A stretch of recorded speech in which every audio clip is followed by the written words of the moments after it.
There may be a time in your life when you feel very, very low, when you feel as though the world is on your shoulders, but it doesn't necessarily have to be like that.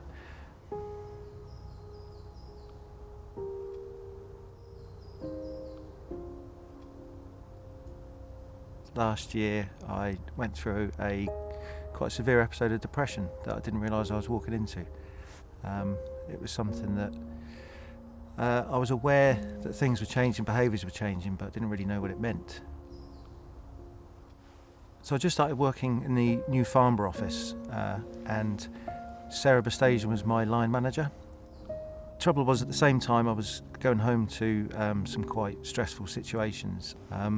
My wife and I, that had been married for 20 years, were going through quite a rough patch, and as a result I'd leave a stressful environment at work to go home to an equally stressful environment.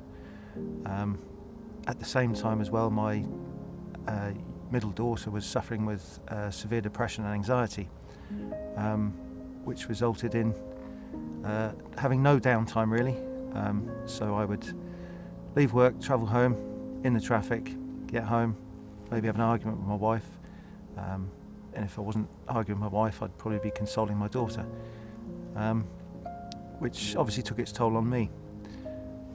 So I found myself going into the office, sitting at my desk, not being able to concentrate on anything.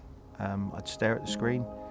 I found myself not being able to deal with things, getting very forgetful, getting very confused, which stressed me out even more because I found that I wasn't doing my job properly, which frustrated me. So I took it upon myself to confide in Sarah and just say, look, I've got a lot going on at home. This is what's happening with my wife, my daughter. So when you came and told me, first of all, that there was issues at home, that was a trigger for me to start keeping an eye. But what I started to see probably worried me more, and it wasn't the Gary that I knew, and I knew something serious must have been happening for you to be so out of character. So from the point when we realised that we needed to support you, so first of all I engaged Lydia from a HR point of view, and because I knew she had a mental health background. And then when we kind of met with you, we already had in mind giving you 2 weeks off. I remember you saying, I'll be back after 1 week, it'll be fine. What am I going to do for a week? And then when we spoke to you after 2 weeks, you were like, wow. During that 2 weeks, hit me like a bus. I say, time to think. I just morphed into this person that I didn't even know existed. I didn't want to see anybody, didn't want to go out. So Lydia put you in contact with the counsellors that we have access to help you talk that through with somebody independently, and looked at actually rolling that time over to make sure that you came back when you were ready, not when you ran out of time, basically. The most important thing is making sure that your people are mentally fit and mentally well. We have a lot of support available to our people, including a team of mental health first aiders. Our role is to approach and assist with any crisis.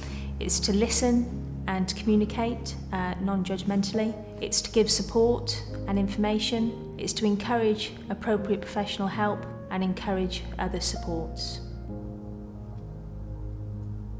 Being in the construction industry all my life, only recently working in the office and spending most of my time out on the site over the years, I never thought this day would happen. But it has, and I'm glad that it has, because it's taught me a lot about myself, and it's taught me that it's okay to talk about things, and if you don't talk about things, then it's not going to get resolved. You have to talk to people, be it friends, family, work colleagues, and anyone that you trust really. You won't believe the relief that you feel when you've spoken to somebody and actually feel that, you know, you're not the only person. And as most people would say about any kind of mental illness, it doesn't last forever. This is how it feels now, but it's not how things are going to be in the future. Things will change.